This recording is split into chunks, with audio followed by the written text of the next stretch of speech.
Welcome to the Deep Dive. Today, we're taking you through a massive, highly detailed intelligence briefing. Yeah, and it's a heavy one. It really is. We got our hands on the BlackwellMoore Global Economic and Financial Outlook 2026. And our mission for this deep dive is to extract the absolute most critical insights from this incredibly dense stack of data. Because we aren't just looking at standard market updates here. Right, no stock tickers today. Exactly. We are looking at the underlying structural risks that are actively reshaping the entire global economic order. And understanding those structural risks is no longer optional. No, not at all. It is the baseline requirement for anyone listening right now who wants to protect their portfolio, manage their business, or, frankly, just navigate the financial landscape of 2026. Now, to set the stage for you, I want you to think about a blueprint for a house. When you look at a structural blueprint, it's incredibly precise. You see exactly where the load-bearing walls are, where the plumbing runs, how the whole structure just holds together. It's a highly predictable system. Right. If a pipe bursts in the kitchen, you know exactly which valve to shut off in the basement to fix the problem. The entire house relies on a very clear, established set of rules for action and reaction. But imagine if one day you wake up and shutting off the water valve in your kitchen somehow makes all the lights go out in the bedroom. Oh, wow. Yeah. Suddenly, the blueprint is totally useless. The invisible connections behind the drywall have completely changed, and you have no idea how or why. And that perfectly captures the current state of the global economy. Yeah. I mean, we are looking at a system where the old blueprints, the economic models, the supply chain expectations, the interest rate assumptions we've relied on for decades, they simply do not apply anymore. Okay, let's unpack this, because reading through this BlackwellMoore briefing, there is one massive glaring question staring us in the face. Are we just going through a temporary period of disruption? Exactly. Like, will things eventually settle back down to the normal we used to know? Or, are we entering a permanent era of global fragmentation? Have the walls permanently shifted? That is the defining question of our time. Answering that is how you survive. If you believe this is temporary, your strategy is to just hold your breath, keep your cash in traditional vehicles, and wait it out. But if it's permanent? If this fragmentation is permanent, every single business owner, every investor, and every individual planning for retirement needs to completely rethink how they manage risk, how they build resilience, and ultimately where they put their money. Let's start with the big macro picture, because the data in the opening pages of this report is fascinating. If you just glance at the headline of the BlackwellMoore Outlook, it actually looks pretty reassuring. It really does. They project global growth for 2026 to be right around 3.2%. You read that and think, hey, 3.2%, we're doing fine, the sky isn't falling. But then you look under the hood and you see this massive, gaping transatlantic divide. Yeah, that headline number is essentially masking a growing and severe imbalance. The U.S. is completely outperforming almost every other major developed economy. I mean, U.S. consumer spending remains incredibly resilient, unemployment is historically low, and government investment is keeping the engine running hot. But then, you look across the Atlantic to Europe. Right. The Eurozone is basically flatlining. They are struggling with growth rates hovering right near zero. Germany, which is usually the undeniable economic powerhouse of Europe. The industrial engine, really. Exactly. They are seeing their industrial sector under immense pressure. And consumer confidence over there is still completely battered from years of inflation and energy shocks. If we connect this to the bigger picture, this divergence isn't just an interesting piece of trivia for economists. It operates like a gravitational force on your money. Because the U.S. is performing so well relative to the rest of the world. Yes, global capital is aggressively flooding into U.S. assets because it's viewed as the safest source of growth. Right, because if you're an international investor, you look around the globe and you perceive America as the absolute safest bet. It is the safest neighborhood in a rough part of town. But the mechanism of how that money moves is crucial. When European or Asian pension funds buy U.S. tech stocks or U.S. Treasury bonds, they have to buy U.S. dollars to do it. Oh, which drives up demand for the dollar. Exactly. Yeah. That massive influx of demand strengthens the U.S. dollar artificially, which in turn acts like a giant vacuum, pulling even more investment capital away from emerging markets in Europe. So success attracts more success. but it makes me think of a crowded lifeboat. If the water gets choppy and everybody on the boat suddenly rushes to the safe side, doesn't that concentration of weight risk flipping the entire vessel over? That is a great way to put it. It seems like by all rushing to the strongest economy, we are actually creating this massive centralized point of failure. Let's take that lifeboat idea a step further. It isn't just about the sheer weight of the money, it's about leverage and exit speed. When global investors are all positioned in the exact same market, say large cap US technology stocks holding the exact same assets, they all share the same blind spots. Right, so if something goes wrong. Any significant correction, maybe a single bad jobs report or an earnings miss, doesn't just stay local. It triggers a worldwide stampede toward a very narrow exit door. The world's strongest economy inadvertently becomes its biggest systemic vulnerability because there is no counterbalance anymore. Wow. Okay, let's pivot from where the money is flowing to how the actual physical goods are flowing, because you can't talk about Europe's flatlining growth or inflation without talking about the physical arteries of global trade. Choke points. Right. The BlackwellMoore report heavily emphasizes the Strait of Hormuz. It is arguably the most critical geopolitical choke point of 2026. We are talking about a narrow waterway, barely 20 miles wide at its narrowest point. And it sees, what, 20 million barrels of oil a day? More than 20 million barrels every single day. It is the central artery of the global energy market. And it's not just Hormuz. The report highlights instability in the Suez Canal and the Red Sea. And on the other side of the world, you have the Panama Canal facing ongoing environmental constraints and droughts that strictly limit how many ships can pass through. These aren't just shipping lanes anymore. They are global bottlenecks. And because of the instability, particularly the vessel seizures and drone operations in the Red Sea, ships are literally having to reroute entirely around the continent of Africa. The briefing notes this is adding 2 solid weeks to shipping journeys. 2 extra weeks. 2 extra weeks on the water for a single cargo ship. And this is where we see the fundamental shift in the structural blueprint we talked about earlier. For decades, companies optimized their operations based on one thing: efficiency. The whole just-in-time logistics model. Exactly. You didn't keep a massive stockpile of inventory in a warehouse. You had the microchips or the car doors arrive exactly when you needed them on the assembly line to save on storage costs. But today, geopolitics is no longer an abstract concept debated on the evening news. It is a direct line-item business expense on a corporate balance sheet. You're paying for the extra fuel to go around Africa. You're paying massive spikes in maritime shipping insurance, the delays. Reliability has basically officially usurped efficiency. We are witnessing the death of the just-in-time model and the birth of the just-in-case model. Companies are stockpiling. Okay, I have to push back on that a little bit. Just in case sounds like a very corporate, sanitized term for what is essentially just, well, hoarding. Right. I mean, yes. Yeah. That's exactly what it is. If I'm a business manufacturing washing machines and I'm terrified my microchips might get stuck off the coast of Africa for an extra month, I'm going to order 3 times what I need and stuff it all in a warehouse. But hoarding inventory ties up all your cash. It completely destroys a company's financial flexibility. It does destroy flexibility. Hurts. And the systemic consequences are actually even worse. Think of the global shipping fleet like a massive, continuously moving conveyor belt. Okay. If you take boxes off the belt and put them in your warehouse, the system still works. But if you start hoarding the shipping containers themselves, keeping them sitting in lots just in case you need to move something quickly, the conveyor belt stops for everyone else. Oh, wow. Containers become floating warehouses. Right. The pursuit of individual corporate safety creates a systemic gridlock that paralyzes the global supply chain. And if you're listening to this and wondering why the cost of your home renovation is going up or why appliances are backordered, this is why. You are competing with giant corporations who are hoarding materials. Which brings us directly to the energy crisis and the massive headache facing central banks. Let's look at Europe again. The report points out that Europe has essentially lost its historical advantage of cheap, stable energy. For decades, European industry, especially German manufacturing, thrived because it had access to affordable, reliable energy, largely piped in from Russia. But that structural blueprint is gone. It's completely gone. Energy costs in Europe are now structurally higher than in the United States or parts of Asia. Yeah. And that is a permanent shift, not a temporary blip. The governments over there are trying to throw subsidies and emergency aid packages at the problem, but the briefing makes it clear that's just a temporary band-aid. You can't subsidize your way out of a permanent cost differential forever. Eventually, Businesses either automate to shed labor costs, or they pack up and relocate their factories to somewhere with cheaper power.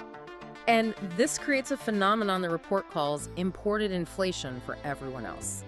Let's break down how imported inflation actually works, because it connects right back to the strong US dollar we discussed earlier. Global commodities like oil and natural gas are priced in US dollars. Because the European economy is struggling, the euro is weaker against the dollar. Okay, so the exchange rate is hurting them. Exactly. So even if the absolute price of a barrel of oil stays flat, a factory in Germany has to spend more euros to buy that exact same barrel. They are literally importing inflation through the currency exchange rate, on top of the physical scarcity of the energy itself. Wow. And this raises an important question, an incredibly frustrating reality, really, for central banks like the Federal Reserve or the European Central Bank. It's a nightmare scenario for them. For the last couple of years, central banks have been the main characters of the financial world, constantly tweaking interest rates to fight inflation. But they are trying to solve supply-side problems using demand-side tools. This raises an important question about their actual capability. The mandate of a central bank is to keep prices stable. But the only tool they have is a hammer interest rates. And right now, the problem isn't a nail. It's like trying to clear a physical traffic jam on the highway by making car loans more expensive. That is a perfect analogy. I mean, sure, eventually in a year or two, fewer people might buy cars and get on the highway, but it doesn't actually remove the broken down trucks that are blocking the lanes right now. But consider the trap they're in with that traffic jam. The central bank knows they can't magically tow the broken down trucks out of the lane. They know Jerome Powell raising interest rates by 0.25% does absolutely nothing to reopen the Red Sea or put more water in the Panama Canal. Right, but they also can't just let consumers keep throwing cheap borrowed money at a limited supply of goods. Exactly. If they lower rates and people keep trying to buy cars while the highway is blocked, the price of the few available cars skyrockets. And they are absolutely terrified of inflation expectations becoming embedded. Once people expect prices to go up every single year, they demand higher wages from their employers. Yep, the wage price spiral. The employers then have to raise the prices of their goods to pay for those higher wages, and it just keeps going. It becomes a psychological reality that's incredibly hard to break. Which is exactly why the era of ultra-cheap 0% money is definitively over. Higher borrowing costs are going to remain with us for a much longer time horizon than many investors want to admit. And that prolonged cost of capital is going to ripple violently into housing markets, commercial real estate development, and, how corporations refinance their massive debt loads. So we have physical goods trapped in broken supply chains. We have energy costs structurally permanently higher in key global regions. Yeah. And we have central banks paralyzed, holding interest rates high. We need to connect the dots here. With traditional borrowing so expensive and physical trade so constrained, where's all the money actually going? It's flowing into arenas where participants feel they can either buy a structural advantage or bypass the traditional banking system entirely. Specifically, global capital is flooding into technology and shadow banking. Okay, the BlackwellMoore report outlines how China, for instance, is hitting a wall with its old economic model. For years, they just built massive property developments, high-speed rail, and infrastructure to drive their GDP growth. But that is maxed out. You can only build so many empty cities. Right, so now they are aggressively pivoting their entire economy toward advanced tech, clean energy, and most importantly, semiconductors. We are in the middle of a new, highly fractured semiconductor Cold War. Advanced microchips are no longer viewed by governments merely as commercial products to be traded freely. They are viewed as critical national security assets, on par with weapon systems. And because both the US and China view them as national security assets, we are intentionally fracturing the global tech ecosystem. Governments are throwing tens of billions of dollars at building their own localized, heavily subsidized chip factories. Which requires staggering amounts of upfront capital. Building an advanced semiconductor fabrication plant can cost $20 to $30 billion. Wow. By intentionally duplicating these supply chains to buy sovereign security, the world is intentionally making the production of baseline technology vastly more expensive and less efficient.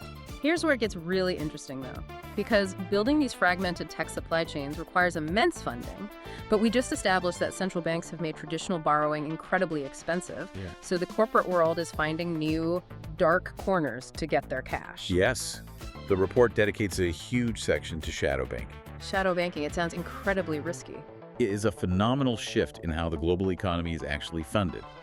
Shadow banking refers to financial activities like private credit funds, private lending vehicles, and hedge funds that operate entirely outside the traditional regulated commercial banking system. If you're a multi-billion-dollar company bypassing regulated banks, it feels like deciding to drive down the highway at 90 miles an hour without a seatbelt.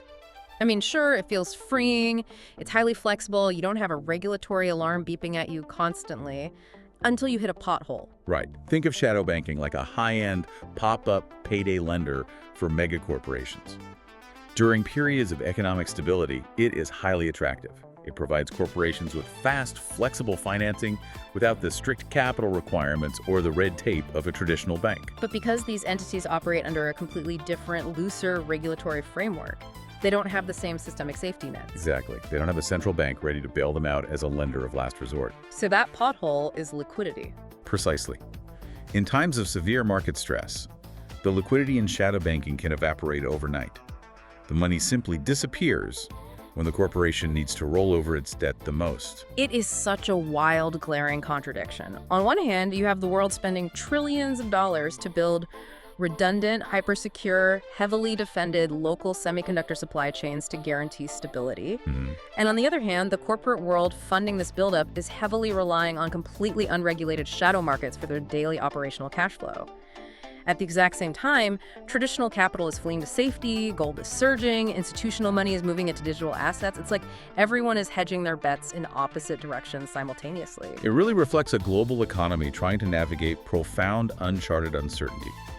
Investors are simultaneously embracing extreme innovation, pouring massive concentration of capital into artificial intelligence infrastructure, while aggressively seeking ancient safe havens like gold bullion. So, what does this all mean? How does anyone actually navigate this?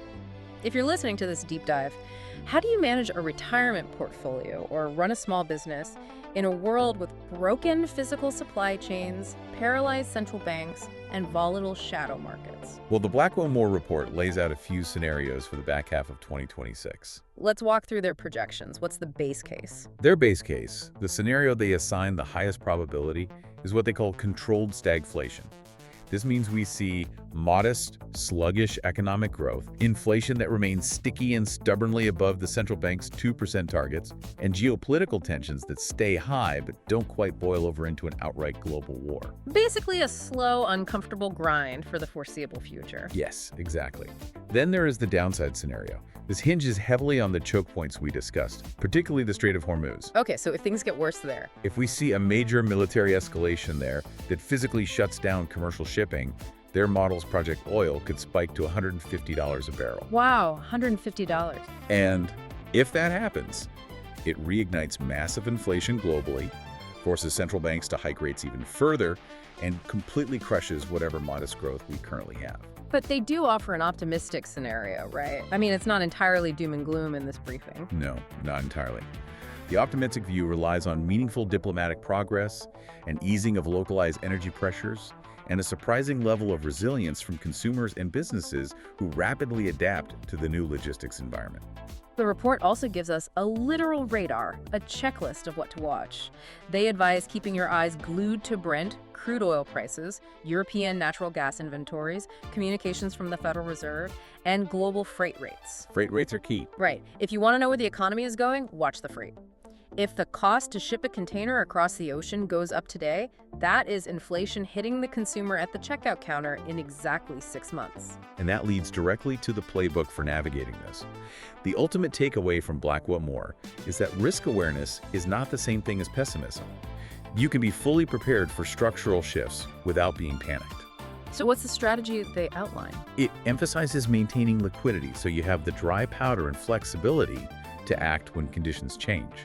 They urge prioritizing high-quality assets over speculative growth. And in fixed income, they suggest leaning into short-duration bonds to avoid getting trapped. Okay, let's translate that playbook for a second. Let's unpack leaning into short-duration bonds. If you're an everyday listener looking at your 401k or your savings, what does that actually mean in practice?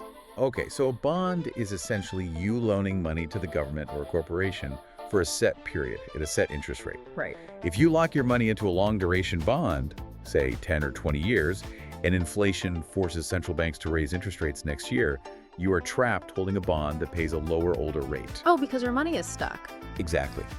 By leaning into short-duration bonds, meaning loans that get paid back in 3 months or a year, you get your cash back quickly. If interest rates have gone up in the meantime, you can immediately reinvest that cash at the new, higher rate. It is a defense mechanism against unpredictable inflation. It gives you agility. And the briefing also highly recommends real assets, things you can actually touch.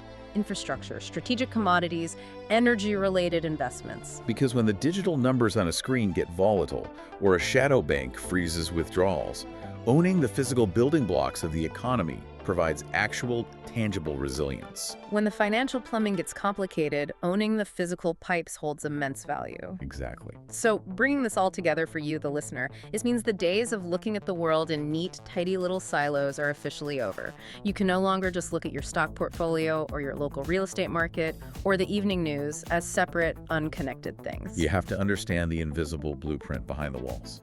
Yes. You have to understand how a drone strike in the Red Sea delays a cargo ship, which forces a company to hoard inventory, which spokes the cost of components, which forces the Federal Reserve to keep interest rates high, which ultimately determines the exact mortgage rate you pay on your house. It is all deeply connected. And in a world where the old blueprints are burning, flexibility and situational awareness are your most valuable assets. The future of this economy belongs entirely to those who understand the causality of those connections. I want to thank our expert for helping us synthesize and navigate this incredibly dense BlackwellMoore intelligence briefing, and I want to thank you for joining us on this deep dive. Thanks for having me. But before we go, I want to leave you with one final thread to pull on, something to think about as you watch the news this week. We talked about how geopolitics is now a direct corporate expense and how nations are actively fracturing the world into isolated, localized supply chains. If governments continue to build these walls and fragment the global order, will we soon see the rise of entirely new, neutral corporate megastates? Could a massive trillion-dollar logistics or tech companies essentially become sovereign entities themselves, acting as the absolute only bridges left capable of operating between these newly fragmented global ecosystems? When the blueprint of the house changes and the walls shift, somebody still has to lay the pipes. The question is, who is going to own the plumbing in 2026? Stay curious.